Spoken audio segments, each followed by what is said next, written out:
Hey guys, welcome back to the Lived It podcast. I'm your host, Liv, and I am so excited to be here yet another Monday. We are winding down to the end of this season at the Lived It podcast. That was quick, right? I was like, you know what? I came in all blind, like, all right, I'm gonna do 10 episodes and this and that, and be in and out, and yeah.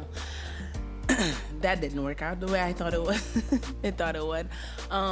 We're still here, with this corona plague over us. So, when I first started my podcast, I was thinking, we'd be free by this point. Like, the world will be opened up. We'll be socializing with more people. And yeah, no. I did not think this is going to go on this long. And I'm the type of person, like, I literally I see people out and partying and doing those things, and I literally don't go anywhere still. Y'all pray for me. But for those of you who don't know, or if you're new to listening to this podcast, this is a relationship-based podcast, which simply means that we talk about all things relationship.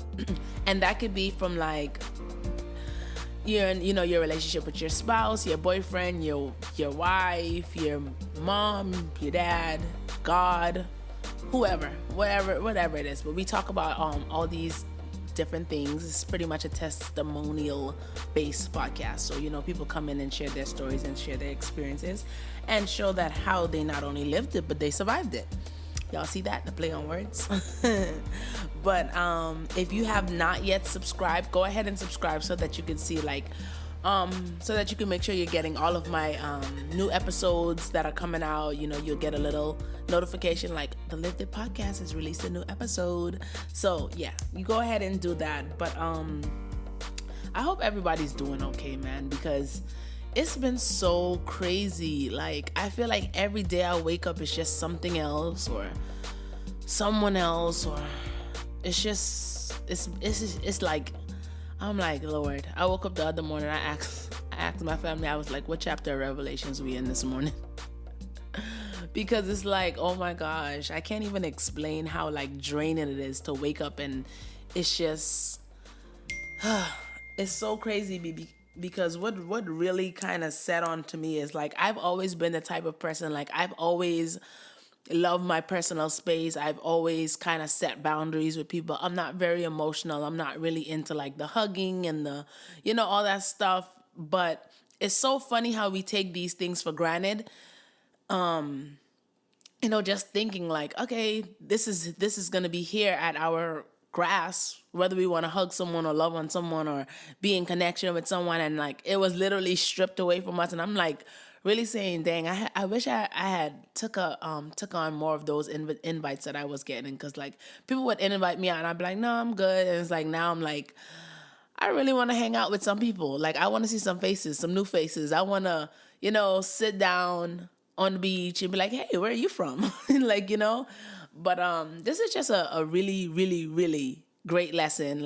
We got to appreciate people while they're here, and just show love daily. Show love, receive love. So I was telling, well, I wasn't telling someone, but I posted this on Facebook. This whole situation with this coronavirus has been such a humbling experience, because the people who you thought were your providers, turns out they are not your providers. And the people who you thought that you couldn't live without, now you're forced to quarantine in separate houses with, and just so on and so forth. And it's you really have to remember whose you are and where your help come from. And I thank God that in this season, my my faith in God has still remained strong. And I thank God, and I thank my family, my parents, for the teachings that I had gotten, because I don't know if I would have been able to get through this season, just with everything. I don't know if you guys are like me, but I hate change. I would do the same thing over and over and over and over and over and over again until just, that's just me. I'm the same route home, the same shows. I watch the same shows. I don't even watch new shows, but it's I'm still watching Grey's Anatomy. I've been watching Grey's Anatomy since 2010. If y'all know what's up, shout out to y'all. No, I'm kidding. But it's this whole like plague that's over us has just caused us to just have to do some things differently and look at some people differently. One of my cousins was complaining and she was saying like, the government this and the government that and the government this and da da da da da. And I just started thinking like, Lord, please put me in a position where I don't have to look to the government for help. Like, not saying, not as far as, like being on low income or anything like that, but just as far as I want to be able to provide for myself so that even when these things happen, I'm not saying, oh, my job laid me off or I'm waiting on this check from the government or whatever the case may be.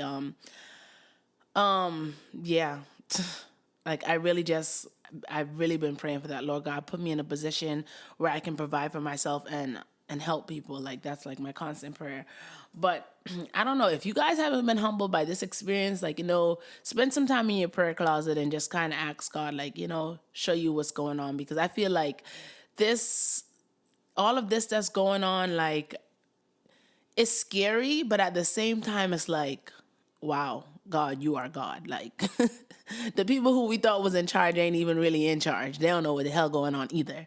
So, just keep that in mind, keep that in consideration, and definitely work on strengthening your ties with God. Like that's what I've been doing pretty much this whole season. Like, just trying to get connected more spiritually with my Creator, because who could save us in a time like this? Nobody but Him. But I wanna touch bases because me and my sister were like laughing the other day, just straight clowning on my mom, and she was like, "Mommy, done been through so many things. Every time you do a podcast episode, you mention her, and I really, really, really wish like I was in a position right now where I could actually have her come on the show, which and she will, but with like, as you guys know, my mom lives back in the Bahamas, so with all of this going on, like." Yeah, she can't make it on the show. But I just want to touch bases and like really explain to you guys who my mom is, because I'm like, I think I've shared all of the bad and not as much of the good as I would like to share. So let's take it all back. This is going to be a short episode, y'all. I'm not even going to hold y'all up because, child, my mind has been in several different places like this weekend. I'm just like, huh. But let me really tell you who my mom is. Okay, so my mom has dang, I wonder if she would be mad that I'm telling her story. Mommy, you're gonna have to retell your story because I'm sorry, I gotta get this out there for the people so they can further understand me and my obstacles and my challenges in life, just based on my upbringing and all that good stuff. So she called me the other day like, you need to stop laughing so much on the podcast. I'm like, girl, y'all gonna let me be great, okay? But so my mom, as you guys know, my mom had me very young. My mom, I said that she had me when she's 16. Let me correct that, because she called me like, I didn't have you when I was 16. I had you when I was 17. I got pregnant with you when I was 16. All right, mommy, we're gonna let you have that little year. So my mom had me when she was 17. Now, my mom has 5 kids, five baby daddies. Right? Right. So, I'm going to tie all this up and let y'all see how like this kind of molded me in a way. But yeah, so I'm not even the oldest. I have an older sister who's a little bit over a year older than me. So she had 5 kids, 5 baby daddies. All of my siblings on my mom's side were born and raised in the Bahamas. I'm the only American. I like to think of myself like Moses, like, they threw me in a basket and was like, keep her safe. And, someone found me and, it kind of makes me feel like, I got more of a purpose in life. But yeah, so, my mom had already had my sister when she was pregnant with me. And, just speaking with the elders around her, they pretty much was like, just let her live in the U.S. with her aunt, and she's gonna have a better life, a better opportunities, all these things. So that's pretty much what was done.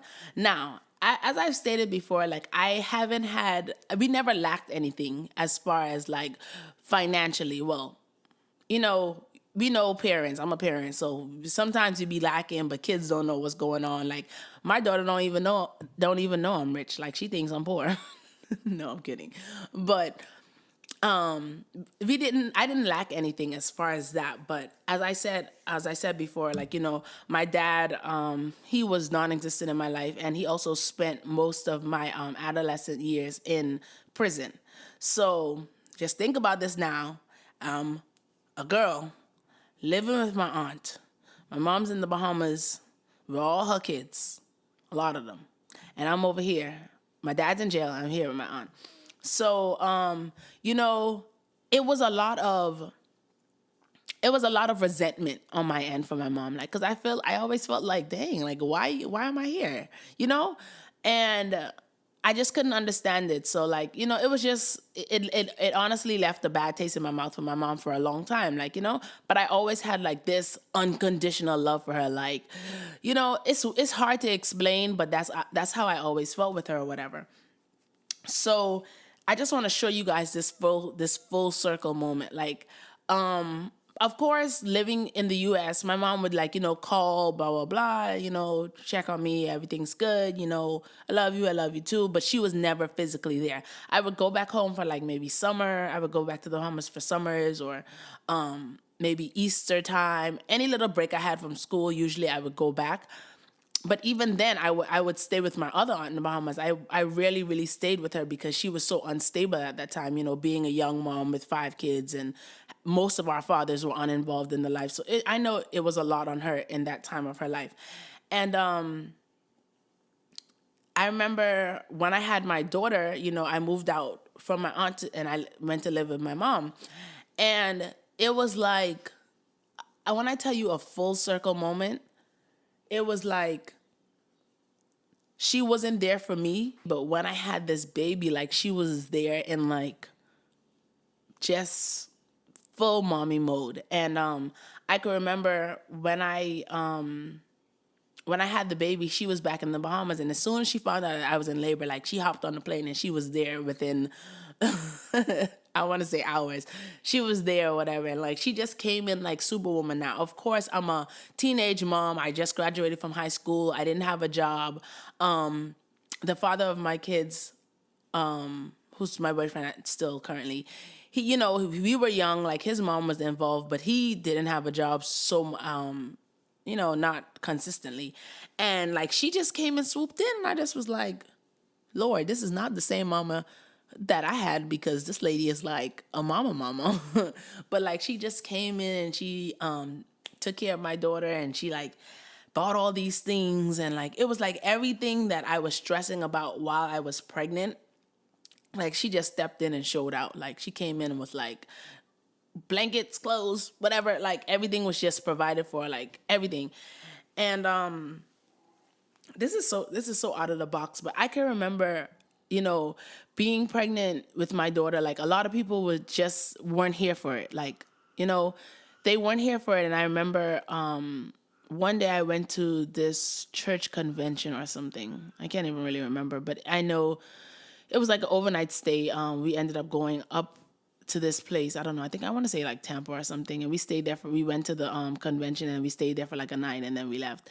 And I remember the pastor, we were all like in this teenage church or whatever. And she was like, she wanted all the teenagers to come up, and because she wanted to pray for them. And she was like just going through the line, laying hands on everybody, praying for everybody. And then when she got to me, she put her hands on my head, and she was like, "You're pregnant?" And then she looked down. Of course, she could see like a little baby bump. She's like, "You're pregnant?" So I was like, "Yeah." And at this time, like, I was just so embarrassed because I've always looked so much younger than I actually am. So although I was 18, I still looked like I was like 15. So I was just getting like these just dirty stares from everybody. Like, how people look at you. She's so fast. She's so this. She's so that.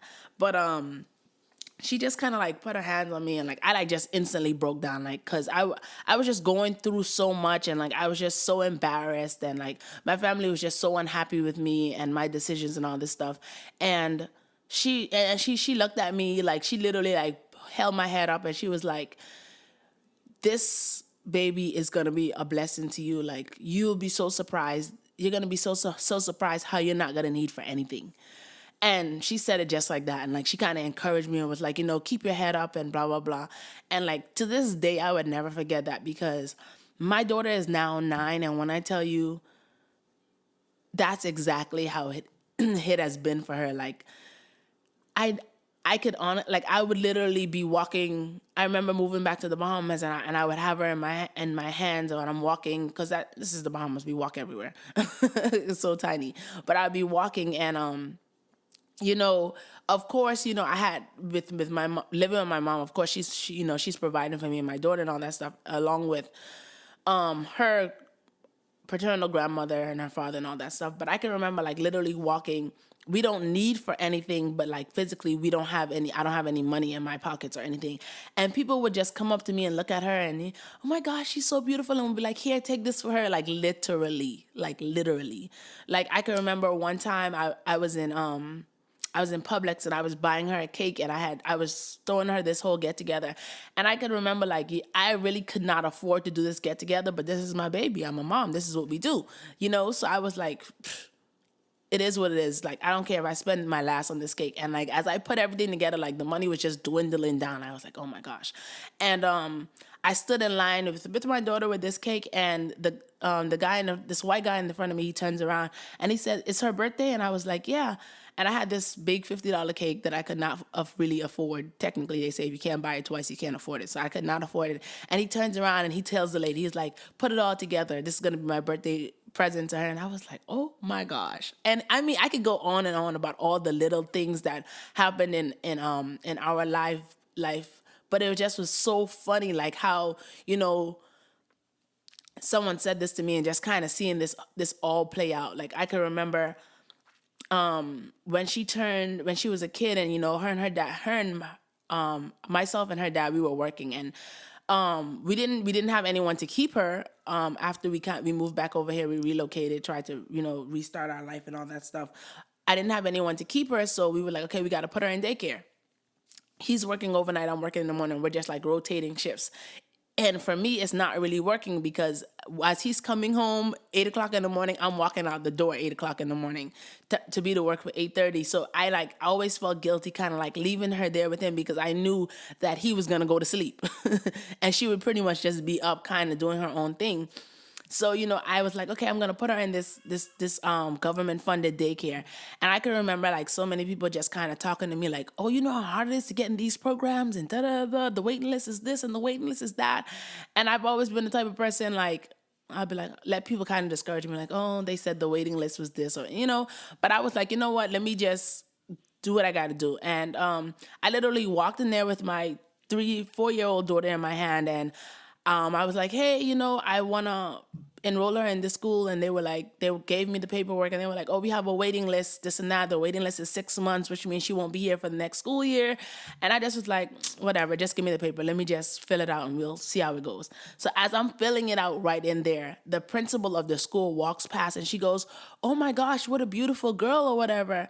And she's like, what's her name? And we're conversating, and she was like, oh, you're trying to enroll her in the school or whatever. And I'm like, yeah, but you guys have a waiting list. And she was like, oh no, she's too precious. Like, I want her in my school. And I mean, my daughter was in school, like, literally that next week. And I was just, $0. I didn't have to pay anything. They kept my daughter from 7 in the morning to 4 in the afternoon. And it just was like, I didn't stray off, but I'm just going to show y'all, like, how crazy, how, like, mind blowing, how things just work out in your favor. So anyway, back to my full circle moment, like, just growing up without my mom and not kind of having that mother's love aspect. It was like, when I had my daughter, like, my mom kicked in and went into full mommy mode, and it was like so therapeutic for me, because I would literally be thinking, like, when you haven't really seen that side of a person, and then she has my daughter, and she's waking up in the morning, and she's giving her baths and giving her a bottle. And it was like, when I tell you, like, I felt like a hole in my heart kind of closed in that moment. I was like, oh my gosh, like, and ever since then, like, my mom has been an amazing, amazing grandmother to my daughter. And it's like, when you guys hear me talk about my mom, my mom's has been through a lot, and like, she's really rough around the edges, but she's like genuinely, like just an all around good person. And like, it was a lot of things I didn't understand, as a child and with the decisions she's made and all that stuff. But like as I got older and as, being a mother myself, it was easier for me to see like, oh, that's why you did what you did. Like, oh, I get it. And, like even being a parent, it was like, it was a lot of mistakes that she made, that I piggybacked off of, and like, I don't want to do this to my child, or I don't want to go down this same road. And the same thing with when I had my daughter, everybody was like, you go back to school, and I was like, no, like I'm gonna break these generational curses. Like this has been things that have been going on in my family for years, and I didn't want to carry that on. Like I didn't want that to carry on through me. And there was just certain things certain mistakes that, that were made in my family, what I feel like are generational curses. Like I just didn't want to do that. And even like, with my mom having all these kids and all these different fathers for them, like that's just something that I didn't want for myself. And it's just so funny that the thing that you would crucify somebody for, you realize when it comes around and it's your turn, like you pretty much were able to learn from their mistakes. Like just seeing all the things that she went through and all of the trials and tribulations that she had, and it was just certain things that I just did not want for myself, just based off of, the life that I was given, and the choices that she made that, affected me in the long run. I just like, what? I don't want that for myself. I don't want that for my kids. But yeah, it's just so funny, like how everything comes around and plays a part. But I am definitely going to have my mom on the show just so she could pretty much tell her own story, because it's a lot of things that you'll see someone and you'll judge them and say that they're this type of person, but you honestly just don't even know like the things that people are going through behind the scenes or have gone through in their past. Like, and I've learned this so much. Like we're so quick to judge somebody, off of one encounter or something that we've seen from them, or like, oh, I don't like this person because of this. And all the while, like you don't even know the turmoil that's currently going on in their life, or the things that they went through in their childhood. And it's like, we just got to be so careful not to write people off based on what our eyes see, and like just take the time to get to know people and be patient with people. And I say this for myself because God knows I'm really not. Like I'm the type of person that one mistake, you're out. Like if I don't know you and you look at me funny, I'm like, I don't like her. I don't like him. I don't like, that's me. And I honestly had to learn that sometimes, people are going through, are going through or have gone through something, and it's like you kind of realize like, oh, I see why you're the way you are, or oh yeah, I understand why you think like that, or whatever the case may be. But short and sweet, y'all. Short and sweet. I'm out of here. Thank you guys for listening. Thank you guys for tuning in. And I just want to like really, really, really say thank you guys for, supporting me on this new journey and this new venture that I have taken out. Like, I have so much fun doing this, and there's so much more that I want to bring to you guys. But like this world not opening is really holding me back. So like I'm gonna have to like kind of brainstorm and try to figure out, how I could bring my ideas to life with the situation that's going on now. Because Lord knows I thought that we would be out of this situation by now, but we're not. So thank God for life. But thank you all for tuning in to the Lived It podcast, where we not only lived it, but we survived it.